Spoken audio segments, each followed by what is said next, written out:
Zero Malabar സഭയിൽ നിലനിൽക്കുന്ന കുർബാനക്രമവുമായി ബന്ധപ്പെട്ട വിഷയങ്ങളിൽ നിർണായക നീക്കവുമായി സീറോ മലബാർ സഭ നേതൃത്വം. ഇതിന്റെ ഭാഗമായി ഇന്ന് രാവിലെ ഓൺലൈനിൽ ചേർന്ന സീറോ മലബാർ സഭയുടെ പെർമനന്റ് സിനഡ് എറണാകുളം അങ്കമാലി അതിരൂപതയിൽ വിശുദ്ധ കുർബാനയർപ്പണത്തിന്റെ ഏകീകൃത രീതി നടപ്പിലാക്കുന്നതുമായി ബന്ധപ്പെട്ട് നിലവിലുള്ള സാഹചര്യം വിലയിരുത്തി.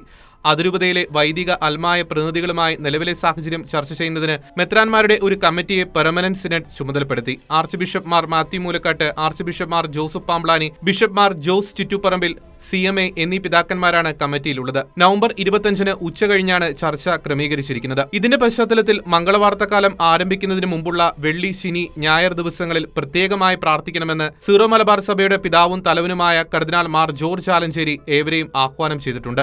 സാധിക്കുന്നിടത്തോളം പള്ളികളിലും സമർപ്പിത ഭവനങ്ങളിലും ഈ നിയോഗത്തിന്റെ 1 മണിക്കൂർ ആരാധന നടത്തണമെന്നും മേജർ ആർച്ച് ബിഷപ്പ് അറിയിച്ചു.